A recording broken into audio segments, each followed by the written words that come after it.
먼저 1절 읽겠습니다. 여호와여, 왕이 주의 힘으로 말미암아 기뻐하며 주의 구원으로 말미암아 크게 즐거워하리이다.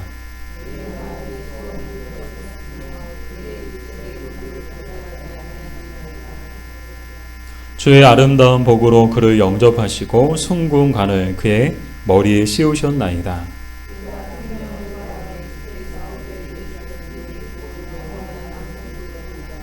주의 구원이 그의 영광을 크게 하시고 존귀와 위엄을 그에게 입히시나이다.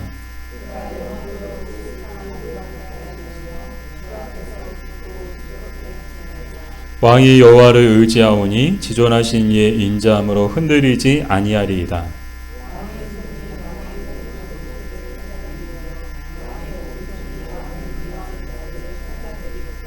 왕이 노하실 때 그들을 풀무불 같게 할 것이라. 여호와께서 진노하사 그들을 삼키시리니 불이 그들을 소멸하리로다.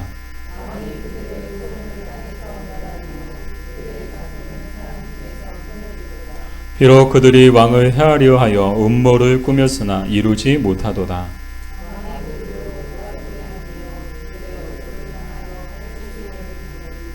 같이 읽겠습니다. 여호와여, 주의 능력으로 높임을 받으소서. 우리가 주의 권능을 노래하고 찬송하게 하소서. 아멘. 하나님 감사합니다. 저희들 사랑해 주셔서 지난 한 주간도 하나님의 은혜 가운데 살게 해주시고 거룩하고 복된 주님 앞에 나와 예배할 수 있도록 우리의 발걸음을, 우리의 인생의 걸음을 이곳으로 인도해 주셔서 감사합니다. 이 시간 하나님의 말씀을 듣기 원합니다. 다른 곳에 마음을 빼앗기지 않게 해주시고 오늘도 살아서 역사하시고 말씀하시는 하나님의 음성에 귀 기울이게 하여 주시옵소서. 예수님의 이름으로 기도드립니다. 아멘. 시편 20편이 출정시였다면 시편 21편은 개선시이고 시편 20편이 환난날에 드린 이 기도시였다면 시편 21편은 기도 응답으로 승리케 하신 하나님께 드린 감사 찬양시이며 시편 20편이 기도로 시작해서 기도로 끝났다면 오늘 시편 21편은 찬양으로 시작해서 이 찬양으로 끝나는데요. 우리 1절 말씀을 다시 한번 우리 읽어보겠습니다. 여호와여, 왕이 주의 힘으로 말미암아 기뻐하며 주의 구원으로 말미암아 크게 즐거워하리이다. 아멘. 우리 지난 시간 이스라엘은 나라의 운명이 달린 이 중요한 전쟁을 치러했습니다. 근데 상대적으로 이스라엘은 작고 군사력도 약했어요. 그래서 사실 열세였죠. 그럼에도 불구하고 승리는 이스라엘에게로 돌아갔는데요. 이 얼마나 기뻤을까요? 우리는 작은 것 하나에도 승리하면 굉장히 기쁘잖아요. 이기면 이렇게 가위바위보 하나 했는데도 이기면 기분이 좋은데 지면 기분이 안 좋아요. 가위바위보 하나에도 우리는 정말 작은 것에서 기쁨을 얻기도 하고 때로는 슬픔을 느끼기도 하죠. 하물며 나라의 운명이 걸린 중요한 스포츠 경기도 아니고 올림픽 경기도 아니고요. 정말 나라의 운명이 걸린 중요한 전쟁이에요. 이 전쟁에서 승리했을 때 이 백성들은 얼마나 기쁘고 얼마나 즐거웠을까요? 그래서 정말 큰 기쁨과 큰 즐거움 속에서 부른 감사 찬양시가 바로 오늘 시편 21편인데 이 특이한 게 있는데 그게 뭔가 하면요. 이 승리의 영광을 누구에게 돌리고 있는가? 이제 개선시잖아요. 개선 장군처럼 다윗이 막 그의 군대들과 함께 아주 그냥 의기양양하게 이 멋진 모습으로 돌아오고 있어요. 그래서 막 많은 사람들이, 많은 환영 인파들이 막 나가가지고 막 손을 흔들면서 막 만세 만세 부르는데 자세히 들어보니까 다윗 만세, 다윗 왕 만세 그런 게 아니고 하나님 만세 그러는 거예요. 그러니까 이 승리의 영광을 누구에게 돌리고 있느냐? 다윗 왕이 아니라 하나님께 돌리고 있다는 거예요. 그 이유가 뭔가? 환란 가운데서 나라를 구한 것은 바로 하나님이시기 때문이었다라는 것이죠. 이스라엘 백성들도 알았어요. 이 나라, 정말 이 운명, 정말 운명이 달린 중요한 전쟁에서, 너무나도 중요한 전쟁에서 우리에게 승리를 주신 분은 하나님이시다. 그것을 이스라엘 백성들은 알았다는 거예요. 그래서 만약 하나님이 정말 이 다윗의 군대에게 키움과 또 구원의 은혜를 베풀어 주지 않으셨다면 승리는 이스라엘의 것이 아니라 이 적들의 것이었을 것이다 라는 것을 이스라엘 백성들은 다 알고 있었다는 거예요. 누가 말하지 않아도 이스라엘 백성들은 다 알고 있었다는 거야. 오늘의 승리가 하나님의 은혜구나, 하나님의 도우심이구나, 하나님이 우리에게 승리의 기쁨을 주셨구나. 예수님께서 말씀하신 8복 중에 6번째 복이 마음이 청결한 자는 복이 있나니 라는 그런 말씀이죠. 근데 마음이 청결하다는 것은 무엇을 뜻하는가 하면 정말 하나님 앞에서 정말 하나님을 향한 마음이 두 마음이 아니고 오로지 하나님만을 향하는 그런 순수하고 순전한 마음, 그게 마음의 청결함이다 라고 했어요. 여러분은 마음이 청결하신가요? 여러분 마음이 어떠세요? 이 시간 하나님 앞에 우리가 예배하고 있는데 예배하는 여러분의 마음은 깨끗한가요? 아니면 다른 생각과 또 다른 헛된 것들 생각 속에 또 세상의 일에 대해서 마음이 빼앗긴 채 두 가지 마음을 가지고 마음 한편에서는 하나님 앞에 예배해야지 그러면서 또 마음 한편에서는 또 이렇게 내가 생각하고 또 걱정하고 있는 일들에 대해서 또 마음을 또 쓰고 있다면 그 마음은 어떤 거예요? 마음이 깨끗하지 않은 거야. 그건 마음의 청결함이 아닌 거야. 오늘 예수님께서 말씀하신 누가 복 있는 사람이냐? 두 마음을 품지 않고 세상에 마음을 두지 않고 헛된 것에 마음을 두지 않고 오로지 하나님께 마음을 두고 정말 순전한 마음과 순전한 믿음을 가지고 있는 사람의 모습이 마음의 청결함의 모습이다. 그 사람들이 복이 있는데 그 복이 뭐냐? 하나님을 볼 것이요. 그들이 하나님을 보게 된다고 말씀하시죠. 이 말을 해석하면 순전한 마음을 가진 사람들은요, 영적인 눈이 뜨여짐을 통해서 정말 세상 가운데 하나님의 임재와 역사와 능력을 보게 된다는 뜻이에요. 제가 왜 이 말씀을 하고 있는가 하면 지금 이스라엘 사람들의 마음이 어때요? 정말 적어도 이 순간 이 이스라엘 사람들의 마음은 모두가 다 청결했다는 거예요.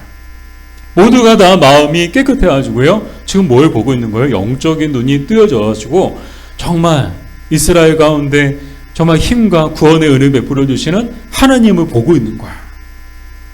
그래서 하나님께 모든 영광을 하나님께 올려드리고 있는 거예요. 만약에 정말 이스라엘 백성들이 그 영적인 눈이 어둡고 또 마음이 깨끗하지 못했다면 정말 하나님 모든 영광을 하나님께 돌리지 않고 모든 영광을 다 다윗에게 돌렸을 거예요. 다윗 만세, 다윗 왕 만세 막 그러면서 하나님을 찾지 못했을 거예요. 그러나 정말 이스라엘 백성들이요, 영적인 눈이 밝아져가지고 다윗 왕과 그 군대 뒤에 정말 하나님의 보이지 않는 권능의 손으로, 강한 손으로 일하시고 또 승리를 주신 그 하나님의 모습을 본 거예요. 그래서 그 모든 영광을, 그 모든 찬송을 하나님께 돌렸던 것입니다. 사랑하는 여러분, 우리에게도 이런 복이 있기를 축복합니다. 정말 영적인 눈이 뜨여져가지고 주의 힘과 주의 구원을 보고 그 알 수 있는 그런 믿음이 우리에게도 있었으면 좋겠어요.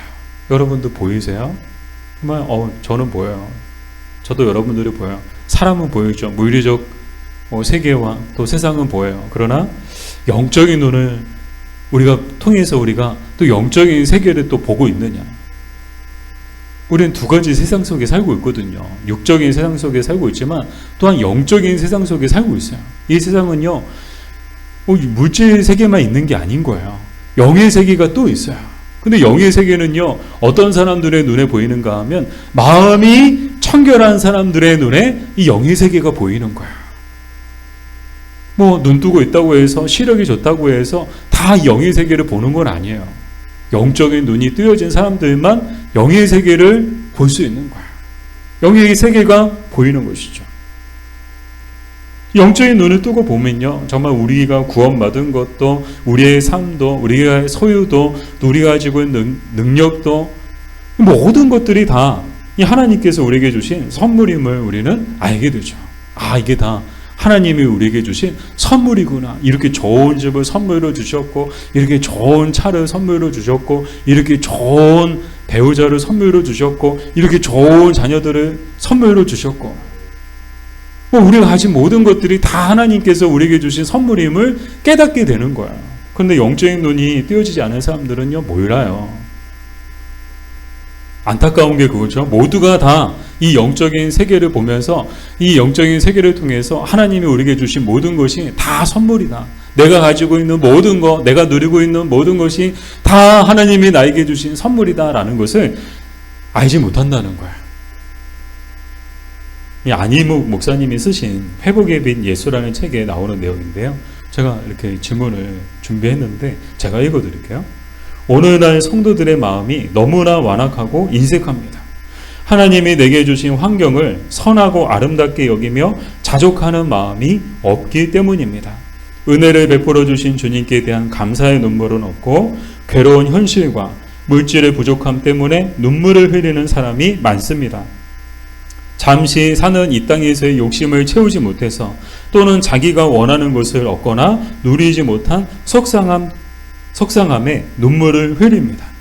그러나 우리는 물질의 결핍 때문에 울 것이 아니라 믿음의 결핍을 안타까워하며 울어야 합니다.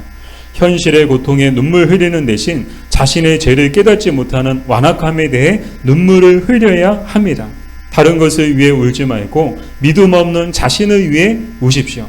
구원받았으면서도 감사하지 못하고 주님께 인색한 자신에 대해 눈물을 흘리십시오.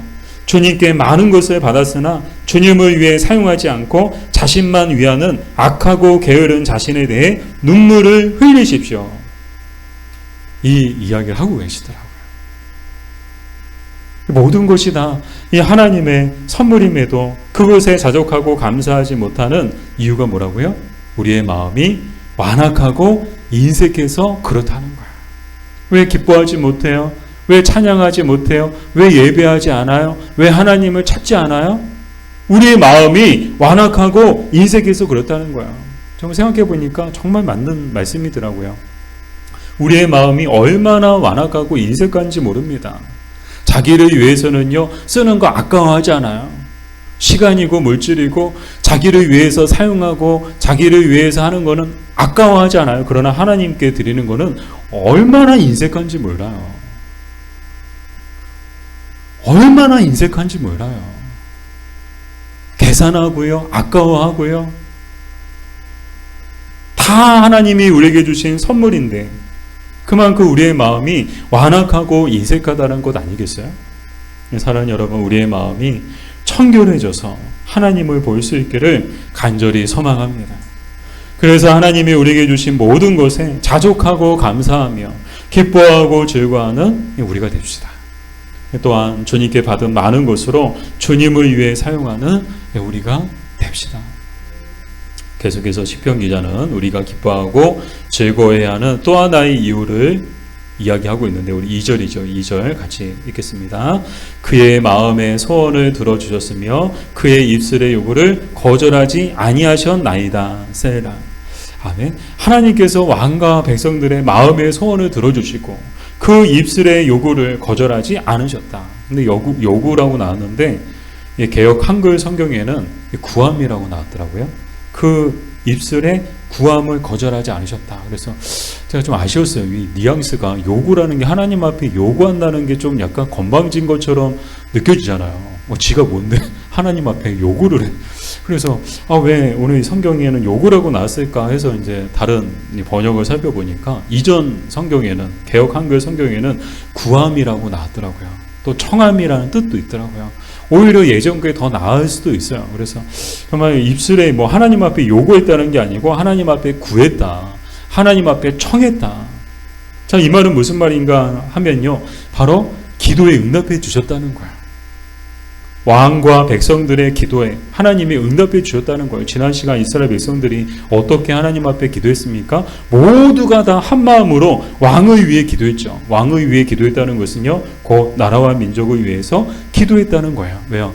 이 나라와 민족의 운명이 이 왕의 손에 달렸거든요. 이 왕이 이기느냐 승리하느냐, 왕의 군대가 이기느냐 승리하느냐에 따라서 이 나라의 운명이, 이 백성들의 운명이 결정되기 때문에 모두가 한 마음으로 정말 하나님 앞에 기도할 때 어떻게 기도했을까요? 적당히 기도하지 않고 정말 간절한 마음으로 하나님 앞에 마음의 소원을 아뢰었을 거예요. 그때는 누가 시키지 않아도 이렇게 억지로 하기 싫은 거 억지로 기도하는 게 아니고요.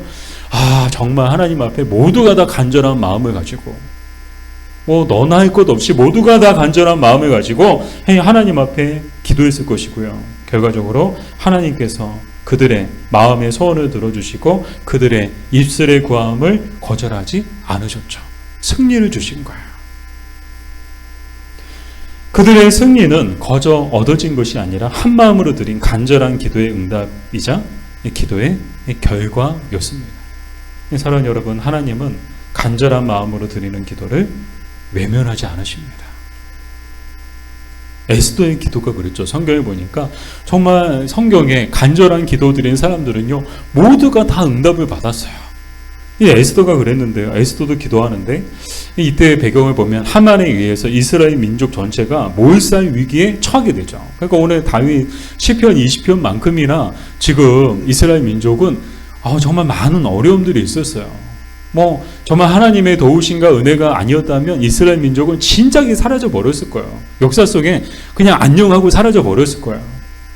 이 에스더 때도 이 이스라엘 민족이 이 하만 한 사람에 의해서, 정말 많은 사람에 의해서도 아니고요, 하만이라는 이 악한 자 한 사람에 의해서 이 나라의 정말 전체가, 민족 전체가 몰살당할 위기에 처하게 되죠. 이 소식을 접한 에스더가 가장 먼저 한 일이 뭔가, 우리 에스더서 4장 16절 말씀 같이 읽겠습니다. 당신은 가서 수산에 있는 유다인을 다 모으고 나를 위하여 금식하되 밤낮 3일을 먹지도 말고 마시지도 마소서.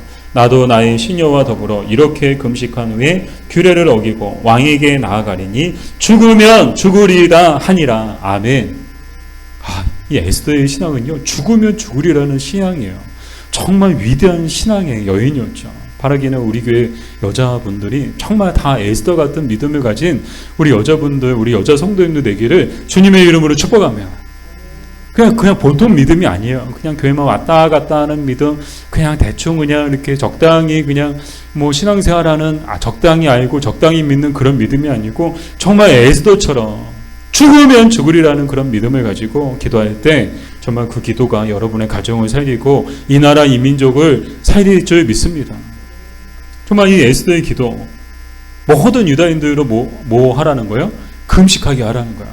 이 말은요, 다 자기를 위해서 기도해 줄 것을 요청하죠. 나를 위해 기도해 줘라. 그리고 내가 그 기도를 힘입어서 내가 왕에게 나아가는데, 그 당시는요, 왕이 부르지 않으면 나가면 안 돼요. 자칫했다가 왕이 부르지도 않았는데 나갔다가 하면 큰일 날 수 있는 그런 시대였죠. 법도가 그랬어요.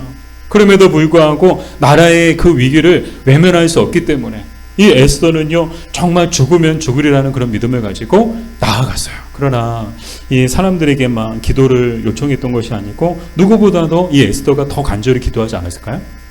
사실 따지고 보면 지금 죽게 생긴 건 에스더예요. 자칫 잘못해서 나갔다가 자기가 제일 먼저 죽을 수 있어요. 그럼에도 불구하고 정말 이 에스더는요, 목숨을 아까워하지 않고 나아갔죠. 그래서 얼마나 간절하게 기도했겠습니까? 근데 결과적으로 어떻게 됐는가? 에스더가 죽었나요? 죽지 않았습니다.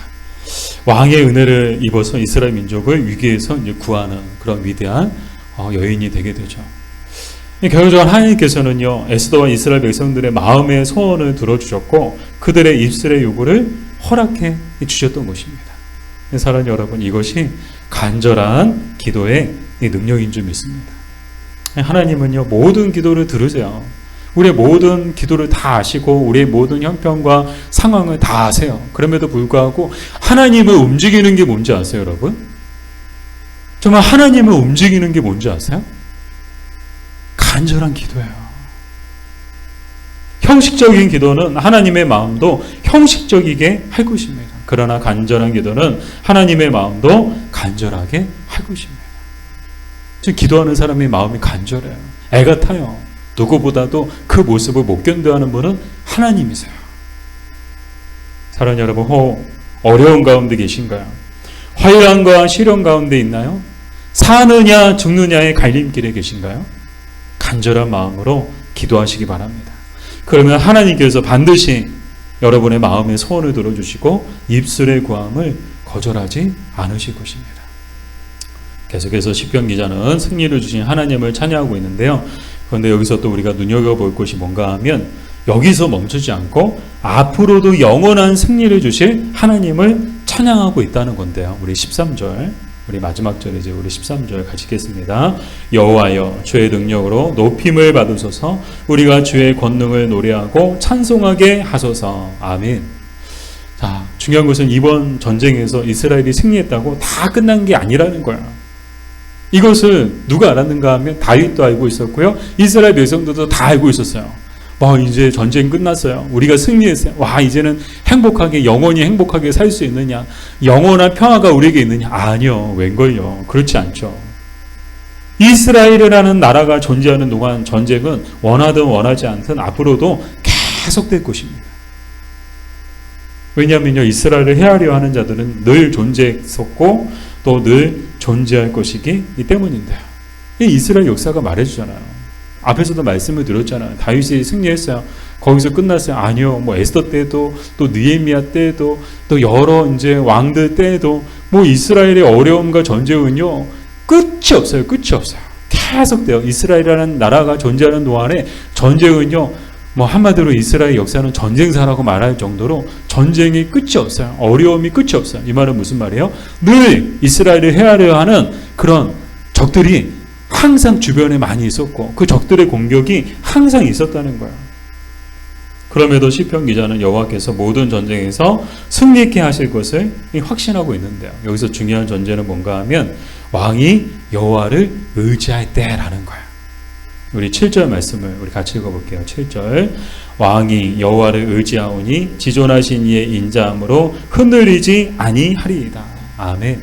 자, 무엇을 전제하고 있는가 하면 왕이 하나님을 의지하는 한 이걸 전제하고 있다는 거예요. 왕이 하나님을 의지하는 한 하나님께서 그를 붙들어 주시고 주께서 힘과 능력을 주셔서 모든 대적을 이기게 하실 것이다 라는 고백을 하고 있는 거예요. 그러니까 영원한 승리를 확신하는데 그 영원한 승리의 확신의 전제가 뭐예요? 왕이 하나님을 의지하는 한. 왕이 하나님을 의지할 때, 바꿔 말하면요, 왕이 여호와를 의지하지 않고 자신의 힘과 능력, 자신의 병과 말을 의지하면 주의 힘과 구원도 없다는 거예요. 사랑하는 여러분, 우리도 이것을 잊지 말아야 합니다. 우리의 전쟁도 끝나지 않았어요. 누군가는 그러시더라고요. 삶이 전쟁이지 않냐고. 여러분의 삶은 어떤가요? 여러분의 삶이 전쟁이고 사는 게 전쟁이지 않나, 뭐 그렇게 말씀하시는 분도 계신데 그게 전쟁이 아니고요. 무엇보다 진짜 전쟁은요 바로 영적 전쟁입니다. 자, 무슨 전쟁이라고요? 영적 전쟁이다. 우리는 지금도 영적 전쟁을 치르고 있고 앞으로도 이 영적 전쟁은 계속될 거예요. 우리가 이 땅에 사는 날 동안에 이 영적 전쟁은요 끝이 없어요. 사는 게 전쟁이죠. 사는 동안에도 전쟁은 계속될 것이고요. 그러나 가장 중요한 진짜 전쟁인 영적 전쟁도 우리가 이 땅에 살아있는 동안에 계속될 거예요. 사울이 디모데 전서를 통해서 에베소 교회를 담임하고 있던 디모데에게 했던 명령이 한 가지가 있는데 그 명령이 뭔가 하면요, 선한 싸움을 싸우라고 명령해요. 이 디모데와 에베소 교회 성도들한테 뭘 명령하고 있어요? 뭐 부탁도 아니고요, 참고해라, 뭐 했으면 좋겠다, 아니요, 명령하고 있어요. 명하노니 선한 싸움을 싸우며. 바울이 사도의 권위를 가지고 이 교회와 그 교회 목회를 하고 있는 디모데에게 사도의 권위를 가지고 또 주님의 권위를 가지고 명령하고 있는 거야. 그 명령이 뭐라고요? 선한 싸움을 싸워라. 바꿔 말씀을 드리면 영적 전쟁을 하라는 얘기예요.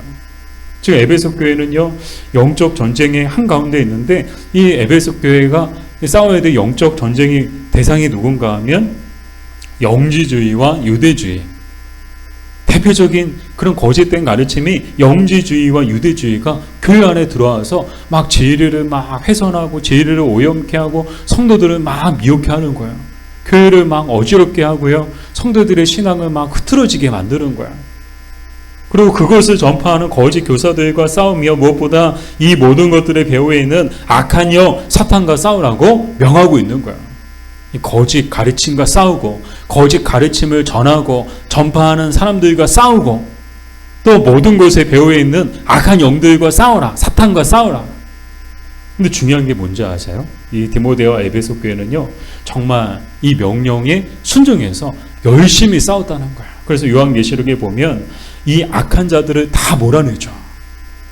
교회 안에 들어와 있는 영지주의와 싸우고 유대주의와 싸우고 그것을 전파하는 거짓 교사들과 싸우고 악한 영 사탄과 싸워서 그 악한 영의 세력들을 교회 밖으로 다 몰아냈다는 거야. 그래서 칭찬을 받죠. 사랑하는 여러분, 우리가 싸워야 할 싸움도 같습니다. 우리도 똑같은 영적 전쟁을 치러야 되는 거야. 먼저는 오늘날 교회 안에 들어와 있는 거짓 가르침과 싸워야 하는데요. 오늘날 우리 교회에 들어와 있는 거짓 가르침, 제가 지난 금요일에 말씀을 드렸죠. 두 가지 가장 큰 거짓 가르침, 우리가 정말 싸워야 될 그 가르침이 있는데 그게 뭐라고요? 세속화 신앙과 적당주의 신앙이라고 제가 말씀을 드렸어요. 세속화 신앙이란 뭔가 하면 세상의 가치와 문화, 성공, 쾌락, 물질을 우선시하고 그것을 추구하는 신앙이 세속화 신앙이고, 적당주의 신앙이란 대충 적당히 형식적으로 신앙생활하는 태도가 적당주의라고 했어요. 오늘날 교회 안에 얼마나 이 세속화 신앙과 적당주의가 가득한지 몰라요. 영적인 눈으로 보면요, 온통 다 세속화되어 버렸어요. 교회가 세속화되어 버렸고요. 성도들도요, 다 뭐 교회 생활 오래 하신 분들 보면 다 적당주의에 빠져가지고 그냥 적당히 믿다가 적당히 구원받으면 된다고 생각하고요. 그렇게 형식적으로 신앙생활하는 사람들이 얼마나 많은지 몰라요.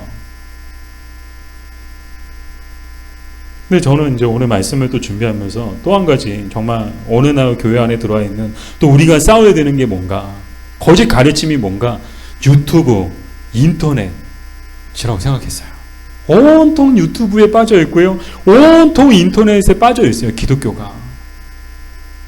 유튜브에 빠진 기독교, 인터넷에 빠진 기독교.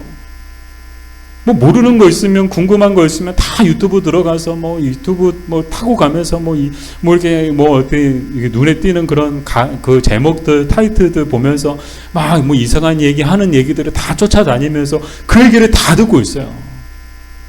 이거 얼마나 어리석고 미련하고 정말 시간과 인생을 낭비하는 것이고, 더 나아가 자기의 믿음을 파괴하는 것인지 모를 정도로요. 얼마나 유튜브와 인터넷에 빠져 있는지 몰라요. 그 거짓 가르침에 현혹되고 미혹되어 가지고요. 아, 유튜브에서 봤는데 뭐라고 하더라. 뭐 인터넷에서 봤는데 뭐라고 하더라. 제가 예전에 사역할 때도 기가 찬 거예요. 그냥 성도들이 막 유튜브에서 막 그거를 보고서 막 서로 돌려보면서 막 한번 봐라 막 이렇게 얘기하는데 뭐 그런 얘기가 있다더라. 그 얘기를 장로님이 딱 들으시고 저한테 얘기를 해주시는 거예요. 아, 목사님, 지금 성도들이 막 무슨 유튜브를 보는데 무슨 뭐 시한부 종말론 같은 이야기를 하고 있는데 막 그런 얘기에 대해서 목사님 한번 이렇게 설교 시간에 한번 얘기해 주시면 좋겠다. 그래서 제가 봤죠. 근데 기가 차는 거예요. 그냥 성경을 자의적으로 해석해가지고요. 마치 그냥 뭐 언제 그냥 종말이 임할 것처럼 막 그렇게 퍼뜨리는데 성도들이 그거를 막 현혹돼가지고 서로 막 돌려본다는 거야. 그리고 제가 설교 시간에 막 유튜브 보지 마시라고, 인터넷에 빠지지 마시라고, 그 시간에 성경 보시고 그 시간에 말씀 보시고 그 시간에 기도하시고 그럴 시간이 있으시면 교회 오셔가지고 청소를 하세요. 청소를, 봉사를 하세요. 아니면 나가서 봉사하세요. 어려운 이웃들 찾아다니면서 봉사하시고 그 시간에 나가서 운동하시고, 그게 자기의 건강과 자기의 인생과 믿음에 100배 1000배 훨씬 좋은 거야. 왜 아까운 시간을 그 말도 안 되는 이상한 것에 막 이렇게 거짓 가르침에 가득한 유튜브와 거짓 가르침이 가득한 그런 인터넷에 왜 시간과 인생을 낭비하고 있냐는 거예요. 너무 안타까운 거예요. 정말 이것이 우리가 싸워야 될 교회 안에 들어와 있는 거짓 가르침 아닌가요? 또 우리가 싸워야 될 대상은 누군가 하면 세속화 신앙과 적당주의 신앙, 거짓 가르침과 거짓 교훈들을 우리 안에 끌어들인 바로 우리의 연약한 자아와 싸워야 됩니다. 결과적으로 교회 안에 또 우리 인생과 우리 신앙 안에 그 모든 것들을 다 수용한 게 누구예요? 다 허용한 게 들어와 막 누가 누르든 뭐 이단이 누르든 뭐 사이비가 누르든 들어오세요. 뭐 이단들 전도하는 거 보세요. 교회에 다니는 집만 거기만 집중적으로 전도해요. 좋은 소식을 가져왔습니다. 잠깐 들어가서 얘기해도 될까요? 이단들 항상 얘기해요. 하나님 믿으시죠? 저도 하나님 믿어요. 그러면서 이단들이 쓰는 법이 뭐예요? 교회에 딱 다린집 초인종 누르고 잠깐 들어와서 얘기해도 되냐고, 좋은 소식을 가지고 왔다고, 복된 소식을 가지고 왔다고, 잠깐 들어와서 얘기해도 되냐고. 그럼 여러분 교회에서 뭐라고 가르쳤어요? 문도 열어주지 말라고 그랬어요. 그런 사람들 절대 들어오지 못하게 하라고 그랬어요. 근데 우리는 뭐예요? 다 문 열어줘요. 들어오시라고.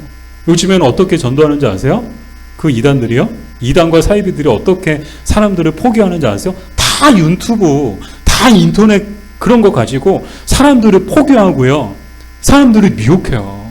문화라는 것을 가지고, 콘텐츠라는 것을 가지고 사람들을 미혹하고 있다는 거예요. 근데 우리 어때요?